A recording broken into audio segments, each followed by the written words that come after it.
Jacket goes through the tray. You might have something in the jacket. So you take your jacket off. So you walk up and they catch you out. All belts off, so you've got to take your belt off. So you haven't got your belt off, so you think you might let you. Sometimes they let you through with a belt on, but sometimes they don't. But this time they wanted the bloody thing on. So off comes your belt. So you get your belt off and put it in the tray. You go through. Oh, your shoes. Then you've got to take. There's a separate one. The shoes. The bloody shoes. So you've got to take your shoes off. But they're all different because they're all different. You're right. But you go through the next one. They don't touch you. Yeah, that's right. They made me take those off once, and I was so annoyed. Yeah, I know. They've got a stamp on them. Yeah, I know. Yeah. It's like me with this bag. They do it to wine. Yeah. I'm convinced of it. It's like, oh yeah. It's just. They're out there. They've got polythene bags of water in polythene, and they cut the end off with scissors and They suck it out. Yeah. My mum was on the floor. Shot on it. The bloody thing burst up my trouser leg. And I was pissed off. I got diarrhea. I was sick. My feet were dusty. I thought I'd trod on some dog nut. I really honestly did. I know. I thought, what's happened there? This bloody thing burst. And it went up my trouser leg up here. It shot up here. It went right up here, you know. Right in this shoe. I looked down, this was huge. I was saturated with all this dust and dirt, and all my socks were wet, and I don't know, I feel a mess. And you swore badly, Peter. Really You did swear badly. What did he say? An F word. And they're trying to sell me things at the same time. They're trying to sell me bananas.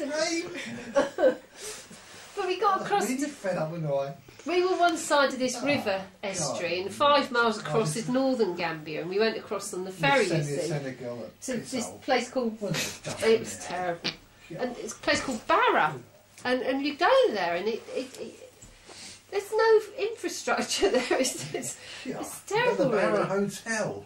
You should have seen the Barra Hotel. It's got 4 stars written on the front of it. There's no windows in it. There's no bloody windows in it. It's all camels and bloody goats walking in and out of the main reception door, wasn't there? There's pigs roaming around. It was terrible, wasn't it? And then we went to the beach to have a look at the birds, you know, the wading birds, and to walk to the beach, you walk through all this rubbish, don't you?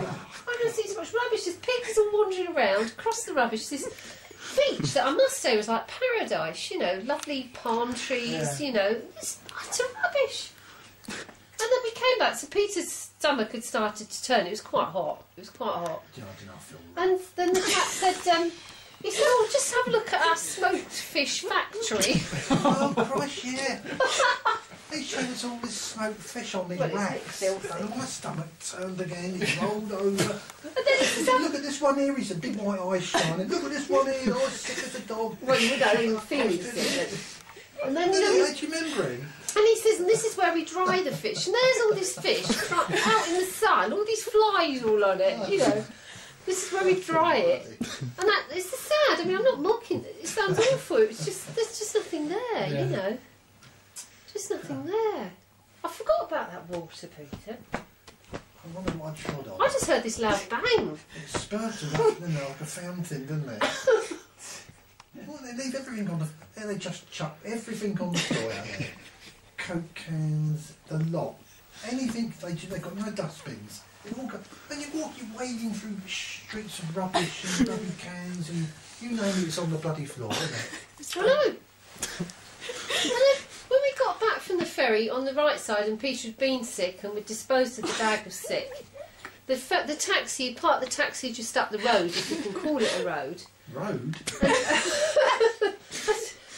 To take us back to the hotel, which was good, because I tell you, to walk through there with all the masses of people, it's quite an eye-opener. So there was this taxi park, so I went to get in the back seat, and someone had parked their bike. Oh, right. Where the taxi had parked, they leave bikes against cars.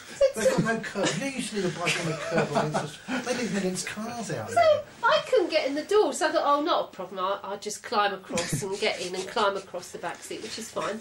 So then the old taxi driver just drives off. Drove off, the bike's in the road. Flat on the bloody road. Don't care, just don't care about bloody things. Noise. The noise, you heard the crack bang. Must have scratched all Well, the car. every day That's to what Well, it it is. doesn't matter because I haven't got a headlight anyway. No It's just- headlights, all the headlight sockets were missing. You got one side light on the car, hadn't they? Yeah. One side light know. left. And he opened the boot. When he opened the boot, he put a stick in, a Oh, bit yeah. of wood to Boot keep light. it up.